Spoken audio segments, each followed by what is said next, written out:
transmission received. Dear humans, today's episode dives into Dreamwave's Generation 1 continuity, if continuity is the correct term for this series that constantly changes, like Starscream's allegiances. Sing Volume 2 was titled War and Peace. Spoiler, mostly war, minimal peace. This series came to an abrupt end as Dreamwave's servers crashed, leaving mysteries unresolved and lore stranded in the void. Subject predictable. Now then, let us change frequencies and continue with the show.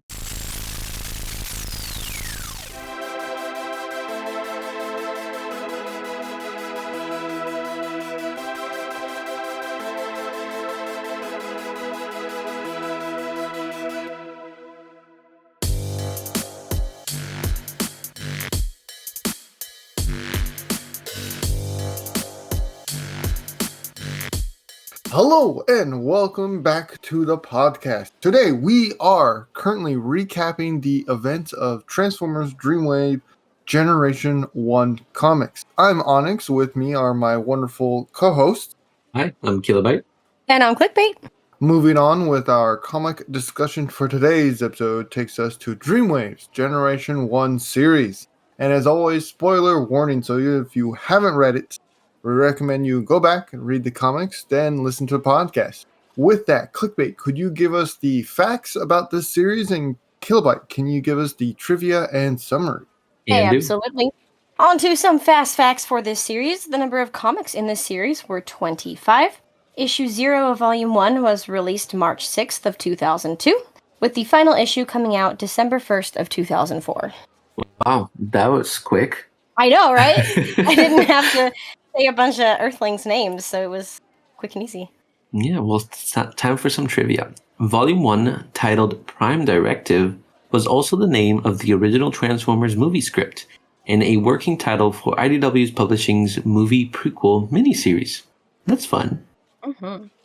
Volume 3 would have been titled Ascension during their trade paperback release, but with the Dreamwave going under, they included the first 4 issues that would have gone into Volume 4 and combined them with Volume 3 and released it without a title. Wow, that's sad. Mm-hmm. And finally, well, there is a series that takes place before this called The War Within, written by Simon Furman. However, a lot of plots and stories are never acknowledged. This could be due to different writers or Generation 1 being considered as a soft reboot to the series. Or, not gonna say it. Now for some summaries. A hungry planet, a nuclear-taking time bot, and some savage combiners join the fight for Earth at the last minute, I might say. Is this making sense? Am I going mad? We're all mad. Why don't we tune in and find out what began but never concluded? And as always, this information has been taken from the wiki.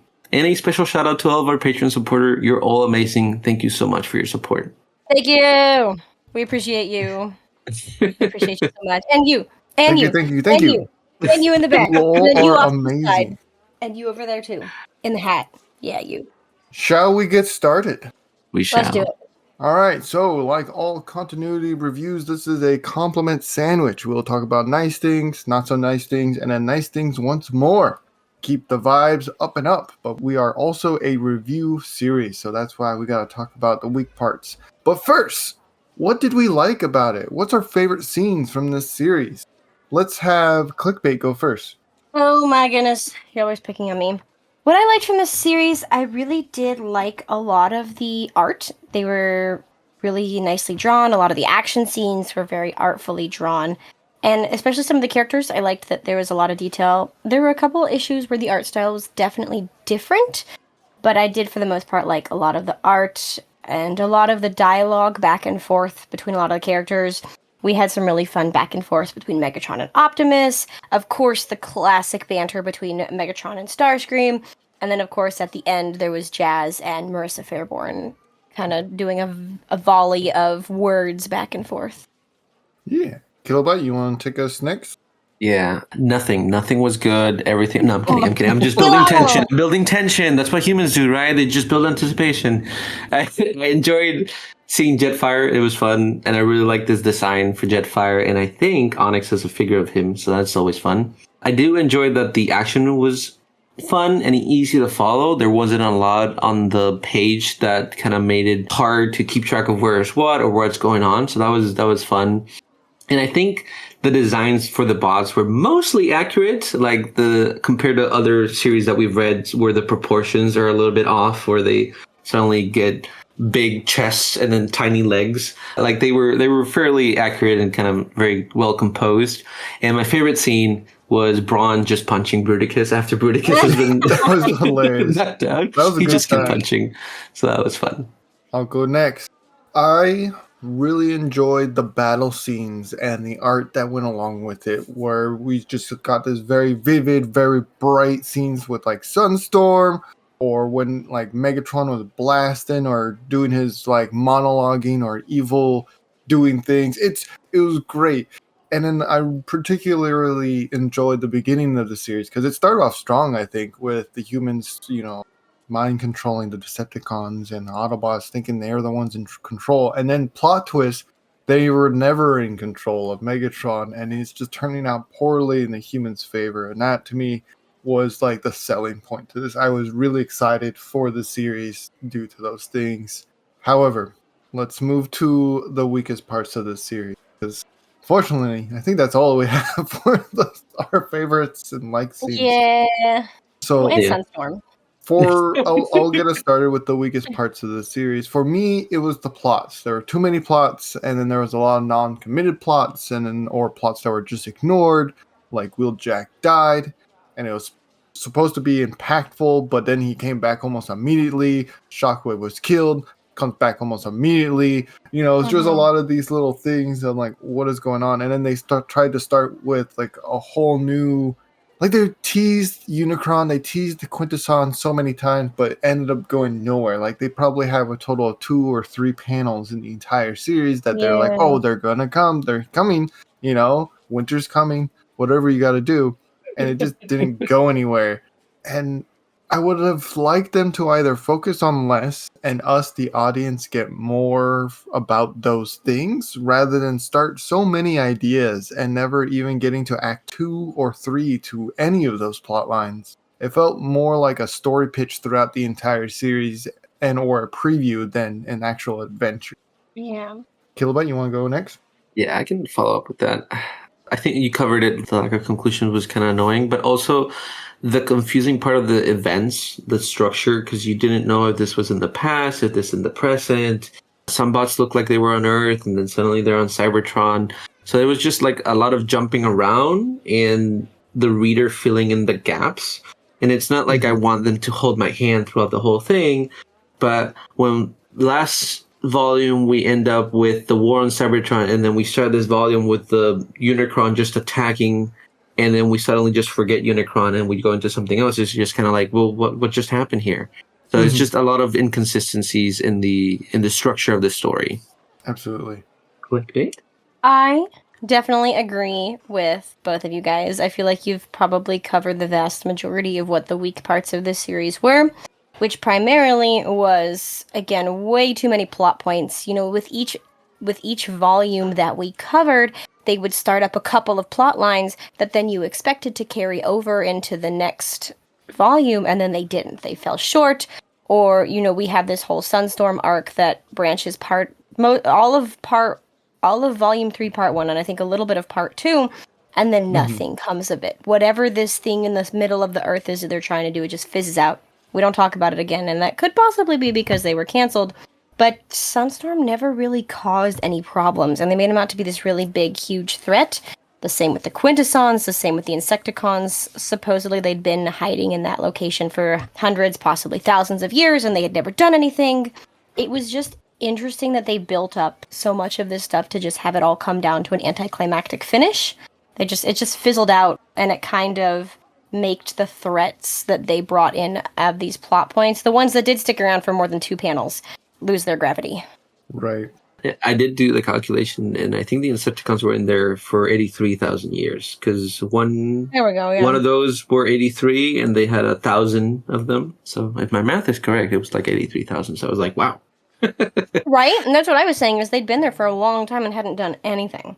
Shall we move on to the end of our sandwich? I think so. Sure. Kill0-byte, do you mind taking the lead? Yes, because I love seeing the characters I love, which, it's a little bit biased, but I like seeing Jetfire and Bruticus and Jazz. I really like the Combaticons. I know they're not the main combiner in a lot of series, and they're usually partner with Starscream, but I always like to see them. They're kind of my favorite combiner. And then I loved seeing Jazz and Marissa interact and like their little mission.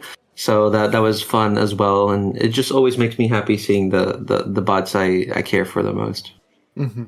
Yeah, I think Megatron was peaking this series, honestly. From what we saw from him, he had fantastic dialogue. The way he interacted with Optimus during the fight scenes in the city and his return from his supposed being left for dead, it was just great. And then we got the parallels when he was saying humanity isn't worth saving, and then we saw images of humans doing terrible things. But then it was also like mirrored with Optimus' speech. I thought that was great. I thought every interaction with Megatron and his Decepticons was amazing, where he returns, puts Shockwave back in his place, takes over Cybertron, then puts his eyes back on Earth. And to even when he's like arguing in the beginning of the series with Optimus blowing up part of the Earth, and it's like, oh, I got a surprise for you, and it's Devastator. Just everything that Megatron did in this series. It felt like a very Megatron central series, with the exception of, oh, here's Sunstorm.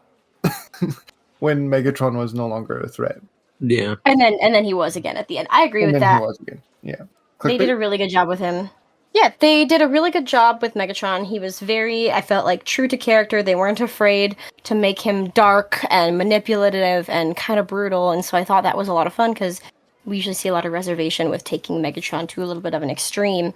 And so that was really fun. I also really enjoyed Starscream, particularly his back and forth with Megatron and Jazz. I think Jazz might have taken the cake just because of how much fun he was in the last 2 issues, at least for me. It was really fun watching that dialogue, the exchanges.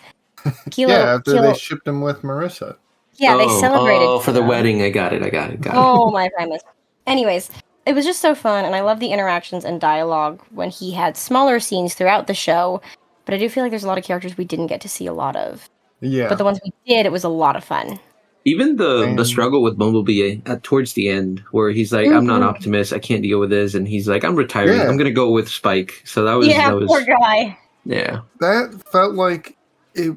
I don't want to say on purpose, but it definitely feels like it influenced the Robots in the Sky series later on when IDW had it. Definitely.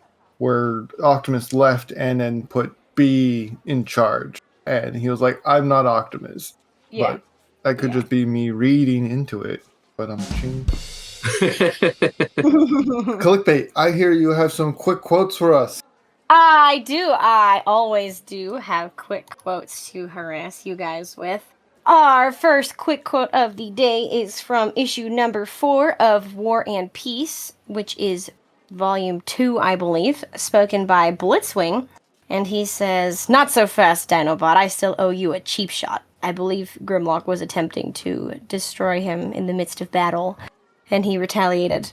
Our second quick quote is again from Volume 2, War and Peace, this time issue 5, and this one is spoken by Starscream when he is breaking into something. I don't remember what he was breaking into, but he was on the monitors, and he was speaking to the bots in the monitoring area.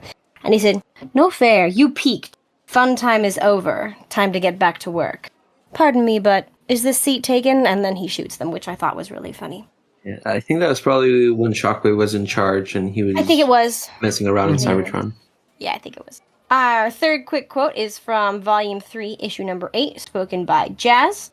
And he says, "I've been in some bugged out situations before, but I've never seen Decepticons that have a chewy center. Yuck!" I thought that one was fun. This was one of the times when I thought Jazz was being a lot of fun. And they did put a lot of When he jazzed it up. Oh gosh, Kilo. When What? It's Earth culture. When they put a lot of his vocalization quirks into the writing of him, and so I thought that was really fun. And then finally, our final quick quote from Volume 3, Issue number 9, between Shockwave and Megatron. Shockwave says, "What is going on here?" And Megatron says, "The end of this travesty you call leadership." And Shockwave goes, "You." And Megatron goes, "Yes, me." And then shoots him. And I was like, oh my gosh, yes, he's back again. He's back again. Those are all my quick quotes for today. Fantastic. Very good one. Very good ones. Thank you. Good. There's 4, I noticed. 4. Interesting. Yeah, I snuck an extra one in there. I'm sorry. Timeout corner now. Back in the timeout corner. Yeah, exactly. No, please, no. No, it's a continuity review. We reviewed so much. Kill0-byte, do you mind bringing us the first Rodstar rating out of 10?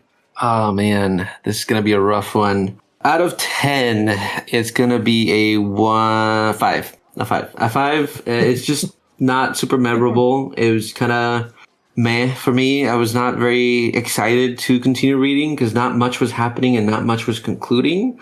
So there was no sense for the reader to just kind of keep wanting to learn more of what's going to happen. Because I feel like there wasn't even that many cliffhangers where you could be like, oh, what just happened? And then waiting for the next one.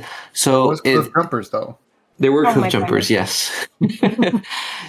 So it's just a 5 because it's not a bad story. It just lacks some more information, some substance to it. So it's just kind of like in the middle. It's just like you read it once and then you're like, okay, I read it. Moving on. Not one of those series you return to, huh? Yeah, I don't think, not for me. Definitely not for me. Okay, I'll take us to the next one. Yeah, I'm full agreeing with you, Kill0-byte. Although, I think I would give it a 6, but I don't think I would read it again. The art was great. The story was thick for what we did get, but it was only thick because they were trying to do too many plots at once. That's the only reason why there was so much to read. This is going to sound hypocritical. The art was amazing. However, sometimes the humans were drawn scary. Yeah. The robots always look good. The humans always look weird. Yeah, the humans always look weird. I was like, there's something wrong with this one. But the robots were fantastic, on point each time. And then there was some errors here and there, like in the last volume. I don't know if it was because it was being rushed and maybe they didn't have time for an editor, but some of the speech bubbles were transparent, making it harder to read. And the story is convoluted. There was no consequences for any actions because it was undone literally in the next issue. So a 6 for me. Clickbait. I agree with both of you. I did enjoy what we read, but I don't think I would go back and reread it. The art was pretty, there was some nice dialogue, but there was just so much happening and so little that actually concluded that it was kind of all over the place. I had a hard time tracking details from volume to volume because even volume to volume, they were jumping around back and forth, starting new stuff. We were in a different location. Mm-hmm. We would bebop back and forth between Earth and Cybertron, and I was never really sure where they were sometimes. Bots would be on Cybertron in one panel, and then 3 panels later, they'd be back on Earth, and they don't explain how they get there because, to our knowledge, they don't have any ships because Starscream's going around. Transportation. Transwarp. Right, but Starscream's looking around for ships and stuff to be able to use. So if you don't have a ship and you don't have Energon, you don't have a means of getting places, how are you going back and forth? Unless you're flying completely to the other side of the galaxy. Okay, Onyx, thank you for that. Going into a black hole and then popping out next to Cybertron. But I did like it. It was not awful, but it was not super great. I don't know if I'm allowed to do this. Can I give this a half? Can I give this half stars? Yeah, you can do half stars. Yeah, you can do half. Then I'm going to go right in the middle of you two and say it was a 5.5. Not awful, not terrible. Recommend reading it just because there's some good character development in it and we have some fun interactions, but I wouldn't necessarily say it's worth a reread. Kind of middle of the lane. Good. I think that's fair. Yeah. But listeners, what did you think of these comics? How many raw stars would you give it? Let us know by leaving a comment below. If you'd like to get in contact with us, you can send us an email at swervebarpodcast@gmail.com. That's SWERVESBAR podcast@gmail.com. All right, let's talk about any toys that you recently got or have had and haven't had a chance to talk about them. And I'm going to pick on Clickbait. Oh, my premise.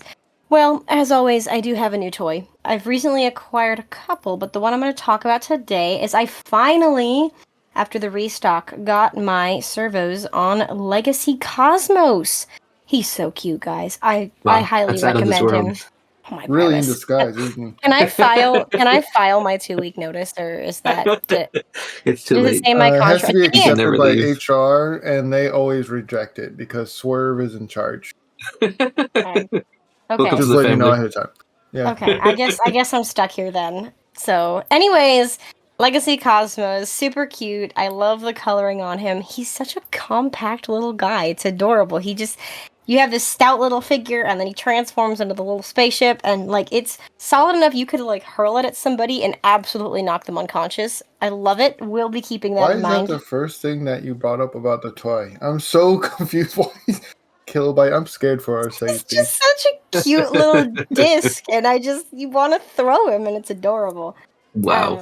I think Cosmos. he's a great figure. No, he won't ever be thrown. Don't Have worry. you not seen Toy Story? They are sentient. You're hurting the toys. He's fine. He's still in his box. He's happy. I He's thought chilling. that was about the little figure in the cabinet. No, Chucky? no, Onyx. No, No, I don't think so. Like there was a magical cabinet, and this kid puts it's toys in it, and when he Oh, something in Narnia. the shuts it and cupboard. locks it. No, Yeah, it's something in the probably. I think cupboard. that's might have been it. There was definitely a cowboy in there. Cowboy. Interesting. Oh, was it a museum? Was there a museum involved? I don't remember, but Kill0-byte, you want to talk about your toy? Yeah, I will talk about my new toy. I forgot about this toy because he's not in the current room I'm in. But I got myself a San Diego Comic Con exclusive, not exclusive, but variation to a Titans Return Fort Max. And I'm very happy with it. And it was a great deal. So it's even better. But he's a great toy. He has all his stickers and he came with a sword and everything. And he was in box and everything. So he was great. Amazing toy. Amazing figure. Fantastic. And then I also have an old toy. I forgot about it because I haven't really done much with it. I got a crossover Knight Rider kit transformer that is fantastic. The car mode looks fabulous. It's very easy to transform. However, that is not the purpose why I got it. I got it because I'm going to try to make a custom car figure out of it. So it should be relatively easy because Isn't it cars already a car transform. though? It is already a So car. Humans are weird. They Peel. name things after things that they are. Oh. It's really This one's crazy spelled because different. Like Bumper having a bumper. yeah, right. Bumper having a bumper, but I also know a human who's named their dog. Huh. Well, No or way. I Wow. also know this human man named Guy. So it's really confusing. But anyway, Wow. I'm Humans are gonna weird. custom him into a car. So I just gotta swap the reds for yellows, and he's kind of done.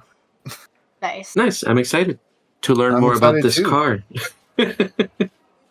Too. Anyway, are you two ready for our? I guess we're going to end the season here, but we're going to start season 6 after a probably 2 weeks break. But when we come back, we'll start off with season 6 with Transformers the Manga Volume 1 Fight Super Robot Lifeform Transformers. What a mouthful.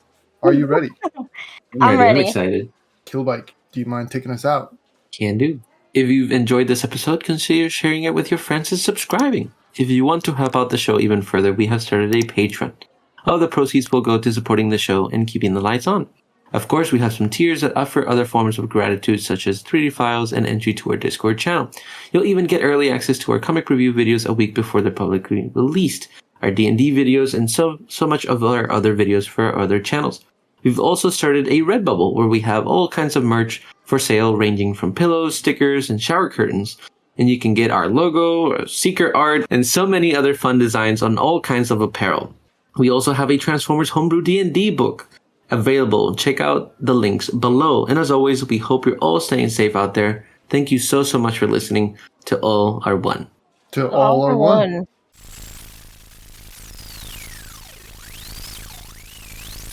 Follow us on Facebook, Instagram, and TikTok at Swerve Podcast, and even on Tumblr.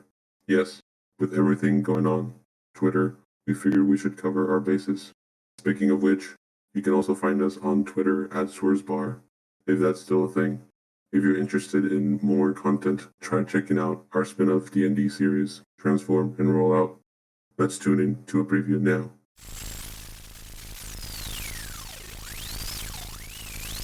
Aqua was also going to follow and just put their face right at the glass to look as much as he can. Can I actually nudge Aqua and be like, hey, you said you wanted to be a scientist, right? We get to go up high. Exciting. Very. I can't wait. Why you gotta say it like that? Yeah, she just wants to get on with Black Shadow already. Are you hitting on this man? It came out a little bit different than I was intended. You just popped out of the womb and you're like, man, I'm gonna rinse Full this thrusters guy up. on this man. Can I get an energon fruit? What kind? Like a berry, I think. Yeah, what kind? Like a berry. Yeah, what kind?